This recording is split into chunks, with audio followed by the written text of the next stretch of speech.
जीवन में जितनी भी समस्या हैं उसका मुख्य कारण क्या है जानते हैं आप?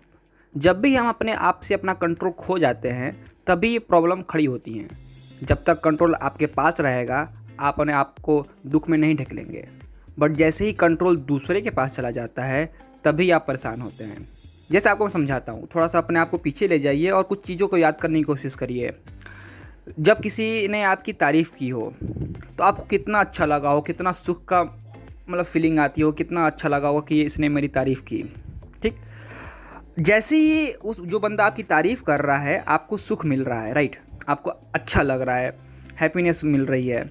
और जैसे ही कोई आपकी बुराई करता है आपको दुख मिलने लगता है। मेरी बात समझने की कोशिश कर रहे हैं? कोई आपकी बड़ाई कर रहा है, प्रशंसा कर रहा है तो आपको खुशी मिल रही है। जैसे ही कोई आपकी बुराई करता है आपको दुख मिलता है। मतलब कि कंट्रोल उसके पास है। अगर आपकी कोई बड़ाई कर रहा है तो आप खुश हो रहे हैं, अगर आपकी कोई बुराई कर रहा है तो आप दुखी हो रहे हैं। इसका मतलब ये है कि आपको ना किसी के बड़ाई से खुशी होना है और ना ही किसी के बुराई से दुख होना है। पर आप कहेंगे कि अब बड़ाई, अगर कोई हमारी प्रशंसा करेगा तो हमें तो खुशी होगा ही होगा। तो जैसे ही अगर आप किसी की प्रशंसा से आप खुशी होते हैं तो आप एक बीज बो देते हैं। वो बीज जब अंकुरित होगा इसका मतलब ये है कि अब अगर वो आपकी बुराई करता है तो आपको दुखी होना ही पड़ेगा। एक सिक्के के दो पहलू होते हैं, आप उसे बदल नहीं सकते हैं। मेरी बात समझने की कोशिश करिएगा।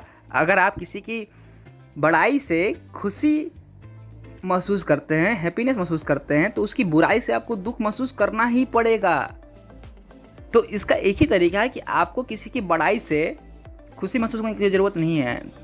अगर आप उससे खुशी महसूस करते हैं तो दुख पैदा होगा ही होगा उसकी बुराई से, राइट। और आपने कई बार देखा होगा लोग गुस्सा खुद नहीं करते हैं, दूसरे लोगों को गुस्सा दिला देते हैं। कई बार आप सुना होगा, कई लोग बोलते हैं, कोई लोग गाली देता है, गाली देने से आपको गुस्सा नहीं आता है, बट आप गाली उसका ले लेते हैं तो आपको गुस्सा आता है। मतलब कंट्रोल उसके पास है। अगर आपको गाली देगा तो गुस्सा आ जाएगा, अगर आपको कोई चिढ़ाएगा तो गुस्सा आ जाएगा, अगर आपसे कोई मीठी बात करेगा तो उसकी बातों में आप आ जाएंगे। तो सब एक दूसरे से जुड़ा हुआ है। मेरी आप बात समझ चुके होंगे कि ना किसी की बातों से आपको खुशी होने की ज़रूरत है, ना ही उससे दुख होने की ज़रूरत है। अगर आप खुशी हो रहे हैं तो दुख होगा ही होगा। सिंपल सी बात है। आज की वीडियो इतना ही, फिर मिलता है अगले वीडियो में। जय हिंद, जय भारत।